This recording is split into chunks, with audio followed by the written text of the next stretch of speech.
สิรินะฮะเป็นคนแต่งบรมครูเลยนะครับเนื่องจากว่าครูสุรินทร์ภาคสิรินี่เป็นลูกศิษย์ของครูไพบูลย์บุตรขันธ์นะครับมาตัวครูพงศักดิ์จันทรุขานี่นะครับที่แต่งเพลงด้วยกันนะ2-4พี่น้องนี่มาสมัครเป็นลูกวงเป็นลูกน้องนะครับเป็นลูกศิษย์ของครูไพบูลย์บุตรขันธ์ครับสำหรับเพลงของก้าวเว้าเสียงทองนี่นะครับเสียงมันคล้ายกับไวยพจน์เพชรสุพรรณอยู่ในร่องเสียงเดียวกันเนาะลำบานละพี่เป็นละเรือแพสาวน้อยก็ไม่แลสาวแก่ก็ไม่มองมาร่องเสียงเดียวกันไปสมัครอยู่กับครูไวยพจน์เพชรสุพรรณเฮ้ยบ่ได้ละบ่เฮ้ยมันมาดิกันมาฆ่ากันนะก็เลยเดินเจิญเรียนเจิญออกไปนะครับเดินเจิญออกไปจากวงไวยพจน์เพชรสุพรรณไปสมัครกับครูสุรพลสมบัติเจริญนะพี่น้องโอ้ไปได้คิงอยู่กับอันไอ้พานไงวะ พรานสกุณีนะมาได้ครับบ่ฮับ ครูสุรพลกับบ่ฮับอย่าใดกับประจังเนี่ยนะครับแต่ว่าโชควาสนาคนเฮานี่นะครับมันแข่งแตกกับอะไรคนมันจะดังมันถึงดังพี่น้องนะแม่ไม้ก็เช่นเดียวกันนะครับเพลงแม่ไม้ก็ไทยจากครูสุรินทร์ภาคสิรินะครับเป็นคนแต่งนะครับหรืออันก็ครูจิ๋วพิจิตรนะฮะเป็นคนแต่งนะครับผู้ชอบแต่งเพลงแบบนี้นะตอนนั้นมาอู้ถึงเรื่องประวัติของก้าวเว้าเสียงทองเนอะนะครับขอบคุณแม่น้อยดอนเจียงนะครับที่โทรติดตามมานะครับขอบพระคุณเป็นอย่างยิ่งนะครับทุกคนทุกท่านเนอะก้าวเว้าเสียงทองเป็นนักร้องลูกทุ่งประจายชื่อดังในอดีตที่มีเพลงฮิตติดหูลายเพลงเนี่ยนะครับเปิ้นร้องเพลงในร่องเสียงเดียวกันกับไวยพจน์เพชรสุพรรณนะครับก็เลยอยู่ด้วยกันไม่ได้เสือ2ตัวอยู่ถ้ำเดียวกันไม่ได้ฉันใดไวยพจน์กับกาเว้าก็อยู่ด้วยกันไม่ได้เพราะอย่างไวยพจน์ก็ชื่อว่าพรานสกุณีก็เป็นนกเหมือนกัน เลยอยู่บ่ได้เสียงนกเสียงพรานนะฮะก็เลยต้องออกมาจากวงไวยพจน์นะครับแล้วก็ได้มาโด่งดังจากเพลงหนุ่มเรือนแพจากการประพันธ์ของครูนะครับยอดบรมครูเพลงลูกทุ่งครับไพบูลย์บุตรขันธ์นะครับถ้าวันที่29เดือนกันยายนเนี่ยที่ผ่านมานี่นะครับก็เป็นวันครบรอบวันตายนะครับ14ปีของกมลวันพาหูหรือว่ากาเว้าเสียงทองนะครับเพราะว่าเปิ้นตายเมื่อวันที่29เดือนกันยายน2554นะครับตอนนั้นนี่อายุ60ปลายตาย64ปีนะครับมาได้14ก็วันนี้ก็78ปีย่างกับ79กับกาเว้าเสียงทองนะครับเกิดวันที่28ธันวาคม2490นะครับเป็นเจ้าตำบลศีสะกระบือโอ้โหหัวกระบือหัวควายนะครับอำเภอองครักษ์จังหวัดนครนายกกาเว้าเสียงทองก็ใจชีวิตเกเรร่อนเร่ไปทั่วและเริ่มจับงานนะครับหาเลี้ยงชีพด้วยการเป็นกรรมกรแบกหามเป็นจับกังนะครับหาเลี้ยงชีพด้วยการเป็นกรรมกรแบกหามมาตั้งแต่อายุประมาณ12ปีชื่นชมการร้องเพลงลูกทุ่งและร้องเพลงเชียร์รำวงมาตั้งแต่อายุยังน้อยพออายุ17ปีหลังได้หันการแสดงของวงดนตรีสุรพลสมบัติเจริญเขาก็ไปสมัครเป็นนักร้องกับวงสุรพลสมบัติเจริญแต่เนื่องจากเสียงของเขาเป็นเสียงร้องเสียงเดียวกับไวยพจน์นะครับในร้องเพลงให้ฟังเราสาวร้องเพลงให้ฟังเราเป็นห้องไวยพจน์ตั้งแต่รังสิตละไปติดนะไปอิลละพหลโยธินละมีของกินไม่น้อยเรียบร้อยเลยครับครูไวยพจน์เพชรสุพรรณครูสุรพลสมบัติเจริญไม่รับ เพราะว่าร้องเสียงนะครับเป็นของคู่แข่งก็เลยบัรับครับพี่น้องแต่ว่าคนเฮานั้นเนี่ยจะได้กระจ้างนะครับถ้าคนมาใครเปลี่ยนเนาะคนมาใครเปลี่ยนเพื่อก็เลยนะครับมาอยู่วงดนตรีของสมานมิตรเกิดกำแพงนะครับวงดนตรีลูกทุ่งแถวหน้าแห่งวงหนึ่งของเมืองไทยที่มีนักร้องหลายคนบอกว่าแก้วเบญจกายอัศวินเกิดกำแพงปทุมทิพย์บัวตะแมะนะครับและการะเวกเสียงทอง นี่มาเปิดการแสดงที่สถานีวิทยุปชสประชาสัมพันธ์7นะครับ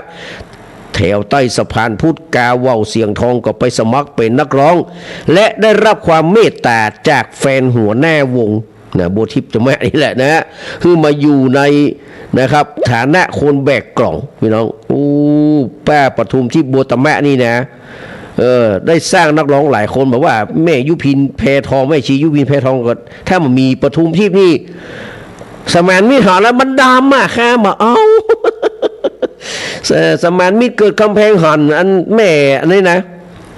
อย่างก็แม่ชียุพินแพทองแล้วโอ้แค่บ่เอาข้าบ่สู้นะครับข้าบ่เอาแต่ว่าปทุมที่ว่าก็สู้ก็พ่อก็แน่ก็แต่เพิ่นก็มาฟังเสียงเพิ่นเนี่ยไอ้อย่างมันจะไปเหลือเมียเนาะ อันนี้ก็เหมือนเดียวกันครับทีแรกสมานมิตรเกิดกำแพงก็เขาบอกเอาหุ่นอย่างขี้ยาบ่ะนะครับแม่ปทุมที่ก็บอกว่าเอาฮับมันมาเถอะคนเฮานี่ได้โพดคนมาได้บุญนะป้ามันนะครับก็เลยเอามาฮับมาอยู่ในวงแต่ว่าชื่อเป็นนักร้องเนอะมาเป็นคนแบกของมาเป็นคอนวอยนะฮะลูกรุ่งคอนวอยแบกของนะฮะหลังจากที่ทนแบกกล่องได้2 ปีก็ได้มีโอกาสร้องเพลงหน้าเวทีเป็นที่แรกโดยระหว่างที่วงเดินสายอยู่ทางเหนือแกว่าวเสียงทองได้มาร้องเพลง3 ปีที่ไร้นางนี่มองท้องนาเมื่อคราหน้าเกี่ยวโดดเดี่ยวเปลวสวงเฝ้าคิดถึงรวงพุ่มพวงควันพี่เคยได้จับเขี้ยวเกี่ยวข้าวคู่เจ้าทุกปีแต่มาบัดนี้มิมีเจ้าเหมือนดังเคยนะโอ้ห้องแรกคือกาละเวกเสียงทองฝั่งกาละเวกเสียงทองประทับอกประทับใจนะครับจึงออกแรงรุ้นคือทางด้าน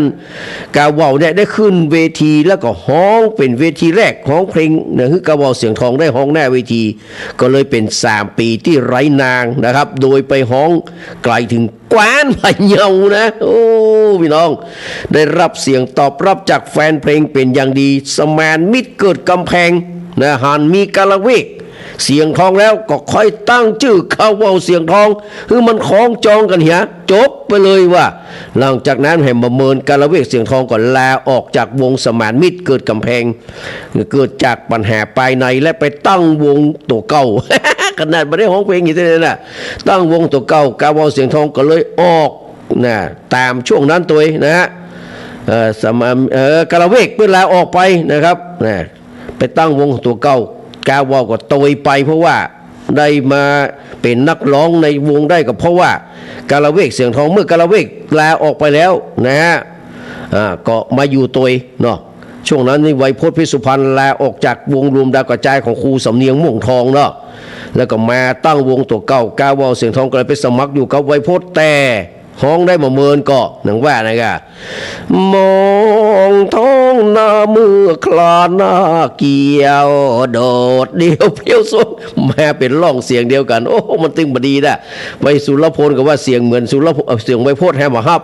มาอยู่ไวโพจน์ก็เสียงเหมือนแฮ่อย่าไปอยู่ตัวย่ยัง ดังนั้นนะครับช่วงชีวิตของเขานี่มันเหมือนกันพี่น้องศักดิ์สิทธิ์ไซน้อยเพื่อนของกาละเวกเสียงทองก็แปลมาฝากกับวงเพลินพรมแดนมีโอกาสได้บันทึกเสียงนะครับยุคแรกๆบอกว่าจะเป็นเพลงลาบ้านเกิดเป็นต้นทำให้มีชื่อเสียงเป็นที่รู้จักพอสมควรและก็กลายมาเป็นนักร้องชูโรงของวงเพลินพรมแดนไปโดยปริยายจนเขาโด่งดังสุดขีดเมื่อเนี่ยพี่น้องคนเฮานี่มีเมตตาอย่างนะเพลินพรมแดนนี่เป็นคนดีแท้นะพี่น้องเป็นคนเสื้อแดง และเป็นศิลปินแห่งชาติเป็นคนดีแท้นะไปหาครูไพบูลย์บุตรขันไปขอเที่ยวไรที่คือจะไปเที่ยวเดียวนะไปหลายเที่ยวไปภาษาเอาน้ำแม่น้ำตะแห้ววาน ใส่ครูไพบูลย์บุตรขันก็เลยได้แต่งเพลงหนุ่มเรือนแพแล้วก็เนี่ยแค่แต้มเนี่ยคือกับทางด้านกาว่าวเสียงทอง ตอนนั้นนี่ก็ประมาณ500 บาทเหมือนกับที่เพลงบุพเพสันนิวาสที่จะต่อที่จะแต่งที่จะเปิดจากคนที่บอกกับพี่ไปนี่นะเมื่อได้ร้องเพลงนี้ก็ทำให้ชื่อเสียงของก้าวเว้าเสียงทองโด่งดังอย่างมากจนสามารถออกจากวงเพลินพรมแดนและก็มาตั้งวงดนตรีของตัวเก่าด้วยการสนับสนุนของนะครับเพลินพรมแดนนั่นแหละนะฮะนะครับโอ้นะครับเปิ้ลก็สนับสนุนของเพลินพรมแดนนี่แหละนะฮะเปิ้ลก็เลยมีเพลงดังตัวแม่แหมหลายเพลงอย่างบ้องกัญชาและแม่ไม้นะครับที่ครูสุรินทร์ภาคศิริเปิ้ลแต่งให้นะ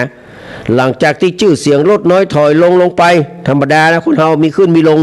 ก้าวเว้าเสียงทองก็ออกมาถึงจุดตกต่ำแห่งครั้งหนึ่งเมื่อครอบครัวแตกแยกและเขาก็กลายเป็นคนติดเหล้าชนิดที่ว่า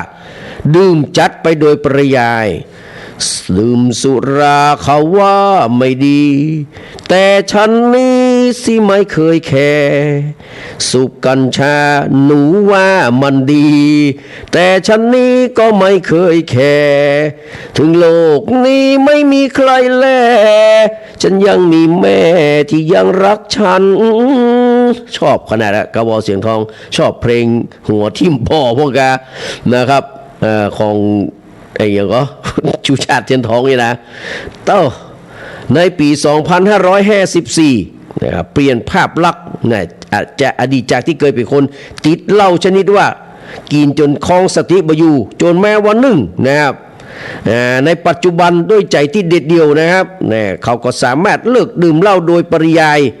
ตั้งสัจจะกับตัวเก่าว่าจะหยุดดื่มเขาก็ทำได้อย่างเด็ดขาดนะฮะก็ทำให้มีชีวิตความเป็นอยู่ที่ดีขึ้นไปทำขวนหนักเนาะได้มาปะกับภรรยาคนใหม่ที่คอยเอาใจดูแลฝากผีฝากไข้ซึ่งกันและกันนะครับแต่ว่าคนเฮานั้นถึงเวลาจะตายมันก็ต้องตายจะยบไปอยู่ทางใดเหนือใต้เหนือออกตกเนาะถึงเวลาโมยใครก็ช่วยไม่ได้ต่อให้เหาะขึ้นไปอยู่สวงสวรรค์ก็ต้องจำพรากออกจากวิมานเพราะยมบาลท่านไม่รับศีลบน ถึงข่าวตายแน่ยาแก้ก็ไม่มีตายแน่เป็นผีตายแน่เราหนีมันไปไม่พ้นจะเป็นยาจกหรือมหาจนเนี่ยมหาจนกับปัญหา74นะมหาจน ไม่ใช่โจรนะมหาจนมันตุกนะฮะต่อให้เป็นเศรษฐีราชาหรือมหาจนก็ต้องทิ้งสกลนะก็ต้องทิ้งสกลทอดไว้บนเชิงตะกอนต่างด้านกาลเวกเจ๊กก้าวเว้าเสียงทองก็เช่นเดียวกันนะครับก็ได้ตายไปในที่สุดเมื่อวันที่29 กันยายน 2554 ซึ่งตรงกับช่วงที่นริศอารีนะครับที่พี่น้องเป็นนักร้องเพลงได้เสียชีวิตในช่วงเดียวกันนะครับนริศอารีก็คือป่านนี้คนดีคงทุกโศกตรมเนี่ยเพลงคอยนะของมุ้ยจ้าเนี่ยมุ้ยจ้าอย่างนั้นเนี่ยผ้าห่มอย่างนั้นนะครับนี่นะของนริศอารีนะครับเปิ้นได้ล้มป่วยเป็นโรคกล่องเสียงอักเสบเนาะก็เลยพักษาตัวไปเรื่อยๆนะครับและสุดท้ายก็ตายไปพี่น้องด้วยวัยที่นะครับเท่าไหร่64 ปีนะครับก็มาแต่ว่าวันศุกร์ที่ผ่านมานี่ก็ไปครบวันตายกับวัน29 กันยาพี่น้องนี่ก็เหลือไว้แต่เสียงเพลงนะครับเอาไว้เฮาประทับอกประทับใจนะครับฟังเมื่อใดก็ม่วนเมื่ออันเรื่องมันมีเพลงอย่างก็อย่างนี้อยู่ดอกพยอมหอมอยู่ในดงบุลงร้องส่งรำแพนห่างนางหนาวใจไกลแสนห่างแฟนนี่นะเพลงนี้จะม่วนกันนะสักวันเดียวจะเสาะมาเปิดนะครับสำหรับเพลงของก้าวเว้าเสียงทองนะครับก็เพื่อไม่เป็นการเสียเวลาครับต่อไปนี่เพลงเพิ่นฝากมาเนอะตั้งพี่อิ๋วผู้รักผู้ใหญ่ของพี่อิ๋วนะฝากมาของไม้พิรมพรว่าเขาก็บอกว่าจะเปิดเพลงอย่างนั้นเพราะว่าไม้นี่อู้ซื่อๆนะครับมันเกิดมาในยุคที่ผมบอกให้ฟังเพลงแล้ว ถามว่าชอบไม้ก็ชอบนะชอบความเป็นอย่าง มันเป็นลูกทุ่งของเปิ้ลว่าลูกทุ่งแบบอีสานนะจากแดนอีสานบ้านเกิดเมืองนอนนี่นะก็ชอบนะละครชีวิตนี่นะชอบนะแต่ว่ามันไปยุดที่ผมให้ฟังเพลงแล้วนะไปยุคไผ่พงศธรมนแคนแก่นคุณนี้นะผมมาฟังเพลงแล้วนะครับคือมาฟังเพลงแล้วมันตึกในยุคของปลายพรศักดิ์นี่น้อยเดียวนะครับที่ผมฟังเพลงลูกทุ่งไหมนะครับแล้วมายุคหลังๆนี้แทบจะบ่มีไผ่บ่ได้ฟังเพลงไผ่เป็นแจ๊เป็นว่าคมสันเกษมคมสันมนต์สิทธิ์คำสร้อยนะก็ถามว่าชอบนะแต่ว่าไม่ติดตาม ลุงสุริยานะชอบแต่ไม่ติดตามสันติดวงสว่างชอบแต่ไม่ติดตามนะผมจะยุคของผมนี่จะถ้าเป็นดารานี่สันติสุขจินตลานะครับถ้าเป็นนักร้องก็จะเป็นพรศักดิ์ส่องแสงนะครับ คือหมดสายันสัญญาได้จะเป็นพรศักดิ์ส่องแสงแล้วจากนั้นมาแทบจะไม่ฟังใครนะมาฟังนะครับไม้พิรมพรไหนว่าจะคอยอีหรอแล้วก็กำลังใจในแววตายกะแล้วก็มีบนเส้นทางสายเดิม3 เพลงเนอะนะครับมอบผู้รักผู้ใหญ่ของพี่ที่เพิ่นขอมาส่วนเพลงพี่อยู่เนี่ยผมตั้งให้ผมกำหนึ่งนะครับส่วนเพลงพี่พิสมัยกับลุงหนุ่ยเนี่ยรอฟังเนอะของสอนคิดี4ประจวบนะครับ3 เพลงเดี๋ยวต่อจากนี้นะครับ